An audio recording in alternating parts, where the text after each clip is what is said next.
여러분께 한 가지 질문을 드려볼까요? 그래서 여러분들의 삶은 좀 더 나아지시고 정말 달라지셨습니까? 이 말을 여러분께 드리고 싶어요. 때론 우리들이 살아가면서 실망할 때도 있고 힘들 때도 있습니다. 그런데 중요한 것은 우리는 항상 사명을 향해 나아가는 주의 자녀가 되어야 합니다. 또 우리의 입술의 고백과 삶이 무엇을 고백하느냐가 매우 중요하다 생각합니다. 하나님이 우리 신체기관 중에 주신 기관이 곳곳이 있는데 그 중에 가성비가 가장 좋은 탁월한 신체기관이 있다고 합니다. 무엇인지 아세요? 뭘까요? 혀라고 합니다. 혀죠. 여러분 속담에 이런 말이 있어요. 말 한마디에 뭘 갚는다고요? 잘하시네요. 그죠? 천냥빚을 갚는다고 했어요. 여러분 이게 성경에도 이렇게 말을 합니다. 잠언 18장 21절 말씀 볼까요? 우리 같이 한번 읽어보겠습니다. 잠언 말씀 앞에 넘겨주시죠. 잠언 말씀 함께 읽겠습니다. 시작. 죽고 사는 것이 혀에 힘이 달렸나니 혀를 쓰기 좋아하는 자는 혀의 열매를 먹으리라. 말이죠. 말에 대한 내용이에요. 우리 입술의 고백이에요. 여러분 저는 이런 생각합니다. 인터넷 뉴스나 여러 가지 사람들의 대화를 하다 보면 이 말들 때문에 얼마나 많이 시달리는 사람이 있는 것을 보면서 안타까울 때가 있습니다. 댓글도 그렇고요. 특별히 악성 댓글, 또 루머, 소문, 찌라시에 사람을 죽이는 그런 모습까지 가는 것을 보면서 안타까울 때 있습니다. 사람을 죽일 수 있는 게 바로 우리 혀라는 거겠죠. 또 안 좋은 쪽으로 가성비가 굉장히 좋은 거예요. 또 반면에 좋은 말, 사람을 살리는 말은요, 그 죽어가는 지친 영혼들이 살아나게 하니까 그것도 굉장히 가성비가 좋은 거예요. 그게 우리의 혀라는 것입니다. 여러분들에게 부활절을 준비하면서 어제도 부활절 달걀을 여러분들이 포장을 한 분들이 계신데, 저는 여러분들이 이 부활절 달걀을 여러분 갖는 것이 아니라 좀 이웃에게 좀 나눠주시고 예수 그리스도의 부활의 기쁜 소식을 우리의 말로 아름답게 표현하는 귀한 이 부활절이 되시길 간절히 소망합니다. 우리 옆분들과 다시 인사할까요? 우리는 좋은 말, 사람을 살리는 말만 합시다. 인사합시다. 우리는 좋은 말, 사람을 살리는 말만 합시다. 인사하시기 바랍니다.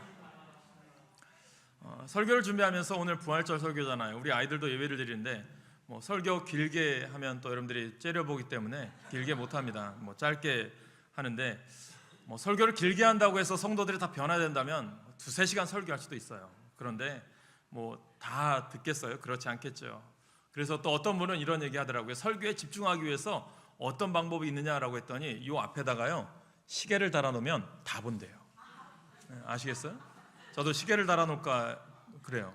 저는 뒤에서 시계를 보고 있는데 우리가 이런 생각합니다. 우리 자기 편의대로 자기 생각대로 살아가는 것 같아서 안타까울 때가 있죠. 우리가 부활을 믿는다고 고백을 하죠. 부활주일이니까요. 그렇다면 정말 우리들이 이 부활주일을 지나고 나서, 이 주일이 지나고 나서 만나는 우리의 월요일은 어떻습니까? 똑같습니까? 여전히 같은 직장? 여전히 같은 걱정? 여전히 같은 선택? 여전히 같은 습관? 여러분 사람들은요 이 놀라운 일을 경험해도 결국 참 돌아간다고 하는 그 모습, 원위치가 되어가는 모습을 볼 때 목사로 참 안타까울 때가 있어요. 목사 여러분들에게 열심히 설교하고 말씀을 열심히 선포하는데 설교 시간 딱 끝나면 나갈 때 어떤 분은 은혜 받았습니다, 어떤 분은 좋았습니다 이런 말도 하고 인사도 하고 갑니다. 그러다 보면 좀 좋아졌겠지라고 생각을 하죠. 그런데 주중의 생활을 보면 똑같은 거예요. 안타까운 거죠. 왜 그럴까? 이 사람들은요 익숙한 자리에 더 돌아가고 싶어 하는 것 같아요. 금식하고 또 결단을 해요. 은혜 받고 눈물을 흘려요. 그런데 시간이 지나면 다시 원래로 돌아가는 것을 볼 때가 있어요. 왜 그럴까요? 참 익숙함이 이 믿음보다 강하기 때문은 아닐까, 이 결단보다 습관이 강하기 때문은 아닐까, 이런 생각을 해봅니다. 예수님께서 십자가에 달리고 나서 부활하신 후에도 옛날로 돌아가고 있는 그런 제자들에게 예수님이 오늘 찾아오신 거죠. 오늘 그 내용을 여러분께 드리고 싶은 거예요. 오늘 본문에 나오는 제자들이 그런 것 같아요. 이 사람들은 여러분 아신 것처럼 평범한 사람 아니잖아요. 예수님을 직접 따라다녔고 동고동락했고 예수님의 기적과 예수님의 이적, 예수님이 행하신 모든 일들을 보았습니다. 십자가를 경험했고요. 또 우리가 21장을 읽었지만 20장에 보면 제자들이 마리아를 통해서 예수님의 부활의 소식도 듣게 됩니다. 근데 오늘 본문을 보면 그래서 뭐라고 시작하는 줄 아세요? 그 후에, 이 말로 시작합니다. 주님은요 부활 후에 제자들에게 나타나셨어요. 여러분들 20장에 보면 그 내용들이 나와요.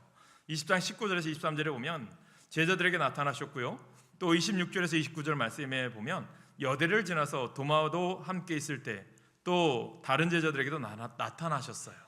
그렇다면 제자들에게 다 나타나신 그 후에 오늘 말씀을 우리에게 들려주고 싶은 거예요. 뭘까요? 우리들에게 주시는 메시지겠죠. 야, 너 부활하신 주님 알고 예수님이 이 땅에 오신 거 아는데 왜 너희들 삶 가운데는 그 부활의 주님이 정말 살아계시지 않느냐, 이것을 오늘 깨닫게 하는 거죠. 실제로 참 많은 그리스도인들이 이 부활절에 다가오면 예수님의 부활을 다시 믿음으로 고백을 해요. 그리고 이날을 위해서 여러 가지 행사를 준비하고 또 축하합니다. 강단도 장식하고요, 또 부활절 달걀도 나누고 부활절 축하 음악 예배도 드립니다. 어제는 광화문에서 부활절 페스티벌도 기독교계에서 했죠. 또 부활절 카드를 만들어 나눠주기도 합니다. 그런데 부활절이 지나면 마치 우리에게 휴일이 지나간 것처럼 다 잊고 일상으로 돌아가요. 그리고는요 예수님과는 이 부활과는 상관없는 평범한 일상으로 살아간다고 하는 거죠. 왜 그럴까? 그러니까 이런 신자들은 예수의 부활을 과거 거기에서 있었던 사건으로만 회상하며 살고 있다는 거죠. 지금 여기 here and now라고 하죠. 나의 삶과는 아무런 연관이 없이 살고 있다는 거예요. 과연 예수님의 부활을 지금 여기에서 체험하면서 살 수는 없는 것일까? 우리는 오늘 요한복음 21장을 통해서 그 답을 찾아보려고 합니다. 오늘 본문은요 예수님의 부활 이후에 제자들이 갈릴리로 가서 부활하신 예수님을 만난 이야기입니다. 그래서 가장 중요한 게 뭐냐면 사명이라고 저는 생각해요. 사명을 회복하는 이야기죠. 오늘 이 말씀을 우리들의 신앙에 한번 대입해서 내가 얼마나 하나님의 사명에 붙들려 살고 있는가를 한번 생각해 보셨으면 좋겠어요. 첫 번째, 오늘 우리는 부활을 경험하고도 다시 돌아가려고 한다는 거예요. 예수님 부활 소식이 제자들에게 전해졌거든요. 요한복음 20장 19절 말씀에 나온다고 말씀드렸죠. 이 말 보면 같이 읽겠습니다. 요한복음 20장 19절 같이 읽습니다. 앞에 넘겨주시고요. 네. 제가 읽어드릴게요.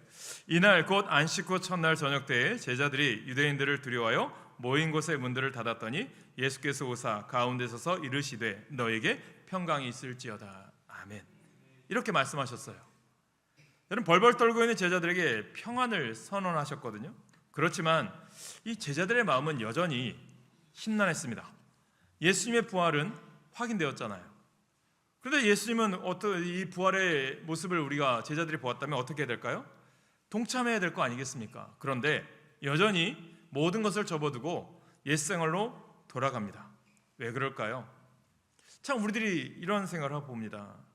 제자들이 이 예수님을 만났다면 다시 회복해서 주님께로 가야 되는데 원상태가 된 거예요. 그러면서 성질 급한 베드로가 오늘 보면 3절에 보면 이렇게 말씀합니다.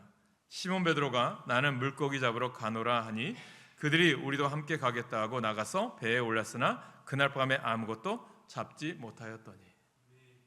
나는 물고기를 잡으러 가노라. 여러분, 왜 베드로가 돌아갔다고 생각하세요? 이 말은요, 나는 실패한 사람인 것 같아. 나는 주님을 다굴기 전에 3번이나 부인했던 사람이야. 나는 다시 예수님께 쓰임받을 수 없는 그런 존재야. 이 생각 때문이겠죠. 그래서 선택한 길이 뭐예요? 그냥 과거로 돌아가는 것. 우리는 어떻습니까? 상처받으면 우리는 다시 옛 습관으로, 실패하면 다시 편한 길로, 은혜가 식으면 다시 예전의 삶으로 우리도 모르게 이렇게 말하는 거죠. 그냥 돌아가야겠다. 그냥 예전처럼 살자. 그렇게 얘기한다는 거죠. 사랑하는 여러분, 혹시 지금 우리들의 삶은 그렇지 않은가요? 우리가 예배에 나오셨잖아요. 삶의 방향은 우리들이 그대로인데 사람은요 이런 생각을 해요. 삶의 방향은 옛 습관을 향해 가고 있는데 그렇다면요 사람은 은혜로만으로는 변하지 않는다는 거예요. 이것을 아셔야 돼요. 여러분, 우리가 방향을 바꾸지 않으면 반드시 우리는 돌아간다는 거예요. 이것을 여러분들이 사명이라고 저는 생각해요. 우리가 사명에 붙들려 사는 삶, 하나님이 나를 부르신 아름다운 목적을 이루는 삶을 살아갈 때 하나님이 우리 가운데 역사하신다는 것을 깨닫게 되길 간절히 소망합니다. 그래서 우리가 깨닫는 건 뭐냐면 오늘 제자들에게 주는 메시지가 뭐냐면 두 번째는요, 예전으로 돌아가면 좀 더 나을 것 같습니까? 예전으로 돌아가면 좀 더 잘 살 것 같습니까? 아니에요. 결국 공허하다는 거예요. 그렇게 제자들은요, 밤에 물고기를 잡기 위해서 디베라 바다로 갑니다. 갈릴리 호수가죠. 밤에 고기 잡으러 나갔던 어부 출신 이 제자들의 경험으로 볼 때 그림자가 보이는 낮보다는 밤 시간에 물고기를 더 잡기에 더 좋은 시간이라고 아마 생각했던 것 같습니다. 하지만 어떤 일이 일어납니까? 그들이 그렇게 노력해서 열심히 밤이 새도록 했지만, 수고했지만 한 마리도 잡지 못했습니다. 이것이 단순히 그날따라 물고기가 별로 없었다거나 고기 잡는 기술이 부족했다거나 운이 없었다는 차원일까요? 그게 아닌 거예요. 제자들에게 뭔가 깨달음을 주고 가르치시기 위한 주님의 섭리 때문이라고 봐야 할 것입니다. 이것을 아셔야 돼요. 우리 가운데 일어난 일들이 있어요. 우리 가운데 여러 가지 수많은 일들이 있을 때 이 상황을 주님이 만드신 거죠. 어떻게 하기 위해서? 제자들에게 다시 하나님이 주신 사명, 예수 그리스도께서 부르셔서 주신 그 사명을 회복하기 위한 하나님의 방법이라는 거예요. 이것을 오늘 우리가 깨달을 때 어떻게 됩니까? 회복될 수 있음을 믿으시길 간절히 축복합니다. 고기잡이는요, 밤이 새도록 성과 없이 진행됐고요, 이미 날이 새려가고 있어요. 그래서 4절에 뭐라고 얘기합니까? 날이 새어 갈 때에 예수께서 바닷가에 서셨으나 제자들이 예수이신 것을 줄 알지 못하는지라 라고 말씀하고 있어요. 밤이 새도록, 새벽이 되도록 고기 잡기 했지만 전혀 고기를 잡지 못한 실망과 허탈함을 이야기합니다. 그때 누가 오세요? 주님을 바라볼 때죠. 새벽이 찾아오고 있는 그때에 주님께서 어디 계세요? 제자들이 있는 곳에 있습니다. 제자들은 아직 어두움이 가시지 않은 이른 새벽이어서 이분이 예수님인지 아닌지 몰라요. 3절을 보면 이야기하죠. 그날 밤에 아무것도 잡지 못하였더니. 여러분, 이런 생각을 하셔야 돼요. 우리들 가운데 일어나는 모든 일들이 우연이라고 생각하십니까? 아니에요. 하나님의 메시지가 숨겨져 있다고 저는 봅니다. 베드로는 전문가잖아요. 평생 어부였잖아요. 그런데 왜 실패합니까? 피라미 하나 못 잡았어요. 왜 그랬습니까? 예수님이 없이 예수님과 전혀 다르게 시작했기 때문입니다. 우리도 그렇다라는 거예요. 열심히 사는데 여러분, 우리 가운데 공허할 때가 있거든요. 바쁘게 사는데 기쁨이 없을 때가 있어요. 성과는 있는데 만족함이 없어요. 왜 그럴까요? 방향이 틀렸기 때문이라는 거예요. 내가 있어야 할 자리에 있어야 한다는 거예요. 여러분, 물고기가, 여러분 이런 생각 보세요. 저도 아이들 때문에 어항에 물고기 열대어를 키운 적이 있었는데, 어항에 있으면 너무 예쁘잖아요. 거기에 있어야 되니까. 보면 바닷가, 우리가 니모를 찾아서 영화 애니메이션에도 보면 물고기들 얼마나 예쁩니까? 그래서 호핑 투어를 하는 이유가, 여행을 가서 호핑 투어 하는 이유가 그거 아닙니까? 물고기들 보려고. 그런데 그 물고기가 여러분들 잠자는 침대에 있다고 생각해 보세요. 어떻습니까? 아름다움입니까? 내가 있어야 할 자리에 최선을 다하여 살아가는 그 자리가 복된 자리임을 깨닫게 되길 간절히 소망합니다. 이것이 오늘 우리를 부르신 목적이에요. 여러분이 오늘 있어야 될 자리가 이 자리이기 때문에 하나님이 여러분을 이 자리로, 예배의 자리로 부르신 줄 믿으시길 간절히 축복합니다. 그것을 오늘 예수님은 제자들을 통해서 깨닫게 하시는 거죠.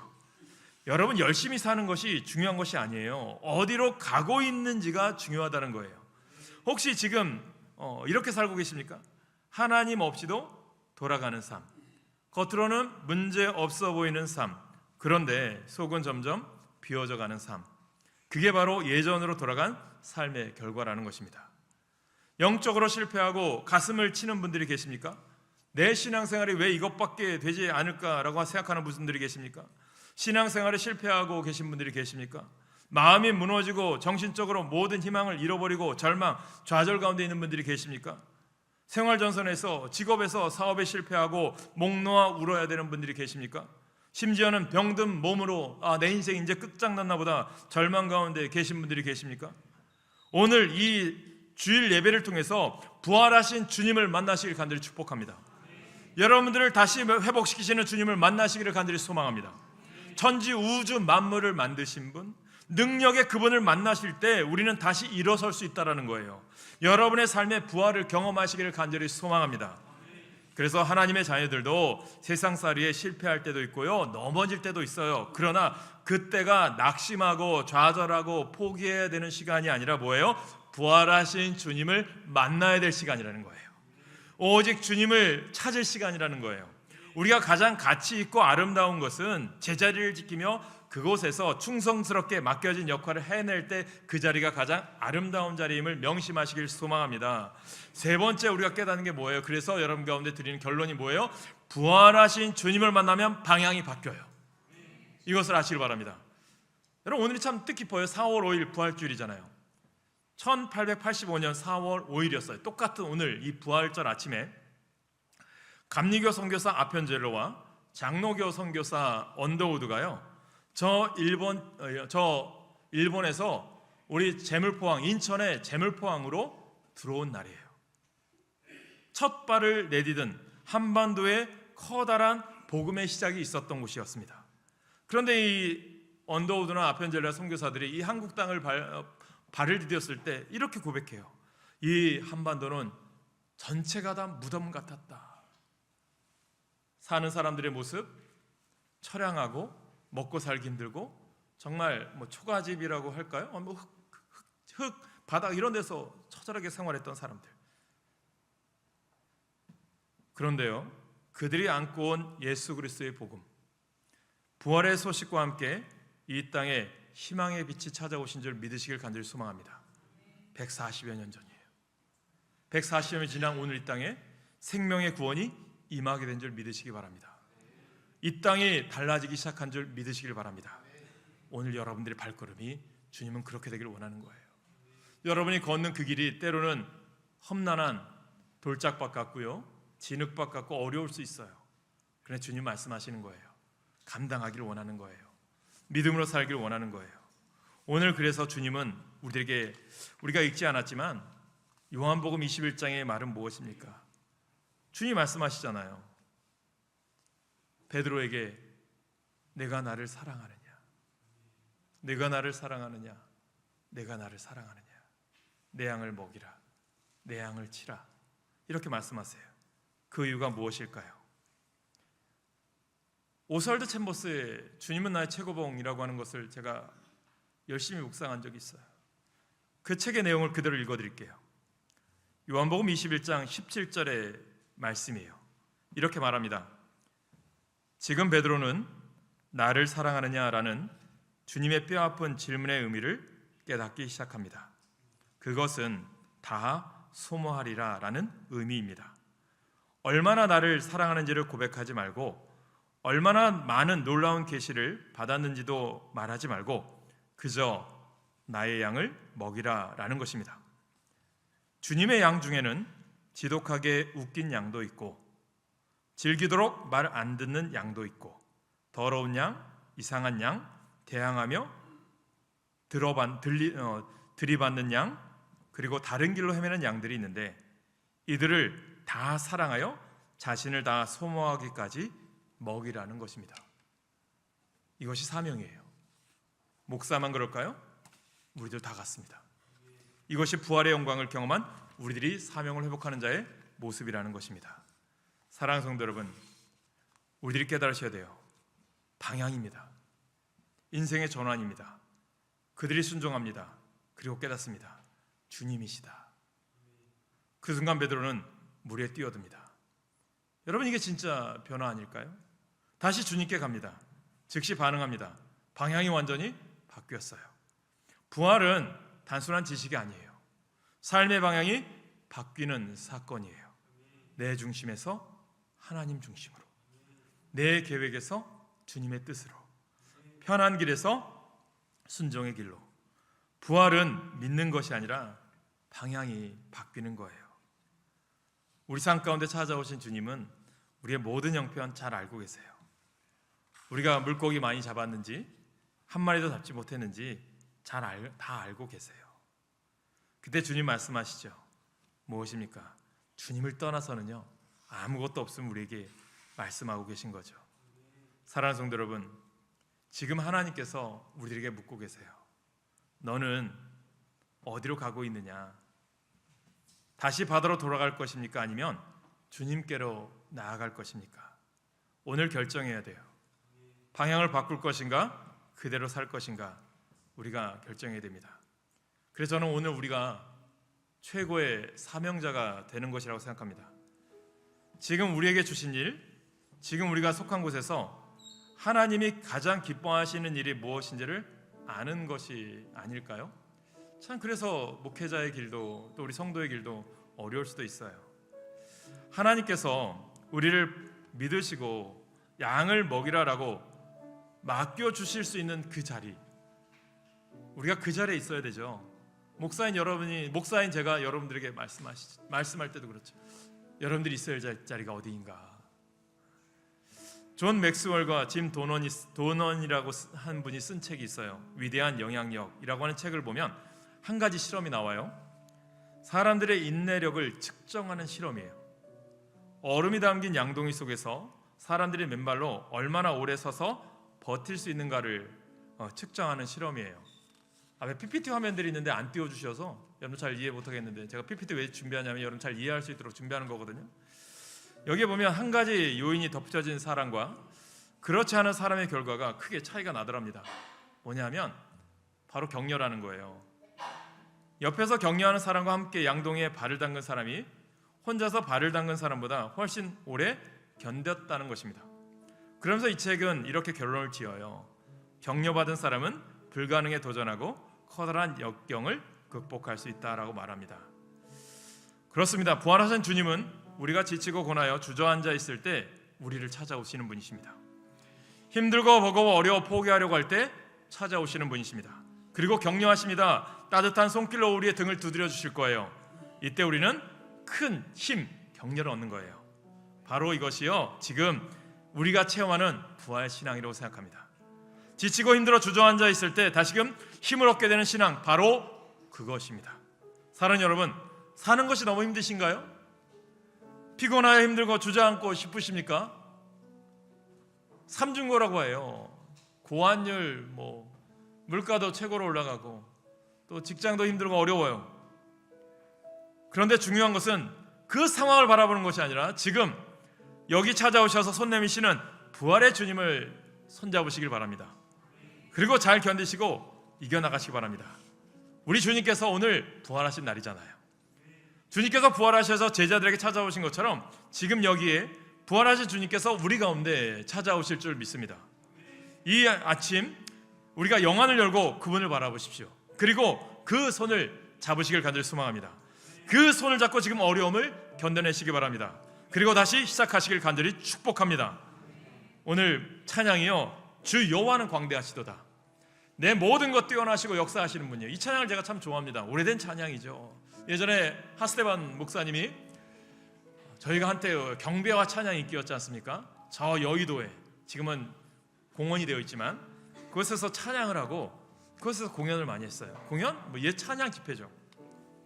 그때 너무나도 많은 은혜를 받은 찬양이에요. 저는 오늘 우리 교회 성도들이 여호와의 광대하심을 인정했으면 좋겠어요. 여러분, 하나님 앞에 저는 유명한 성도가 되시길 간절히 축복합니다.